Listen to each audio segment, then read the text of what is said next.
going to talk about AML Reports. On the left-hand side, notice how there's a drop-down menu and find AML Reports.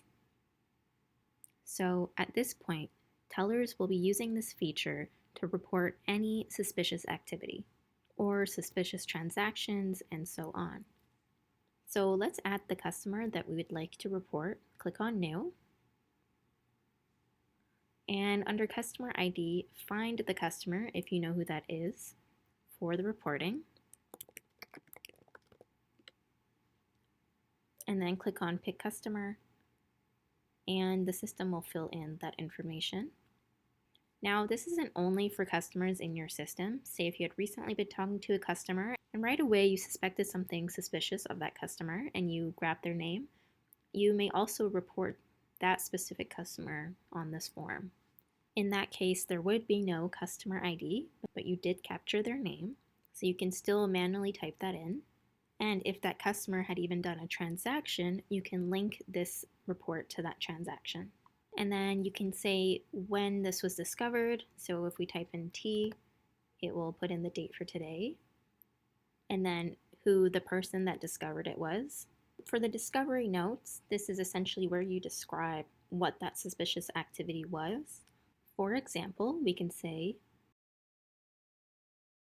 an individual keeps changing their explanation for conducting a transaction or knows few details about its purpose. This is just an example of a suspicious behavior from this person. And once this is complete, click on Save. So once this report is complete, the compliance officer can come back, click on T to find all the customers that were reported that day. So here we have Sally. And the compliance officer can go into the Decision and Action tab and decide if they would like to actually report this customer or not. The compliance officer can either say this must be reported and then they can provide a reason, or if they didn't find the evidence clear enough, they can say that they decided not to report it and again report the reason. When a suspicious transaction is reported, we're going to need to fill in the Filling a Report to Authorities part. So let's click on Reported, and then you can include the reference number. I'm just going to give an example here.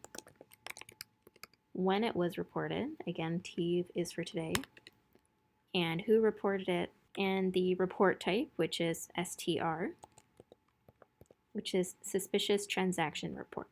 And then we save it. And that completes your AML reports.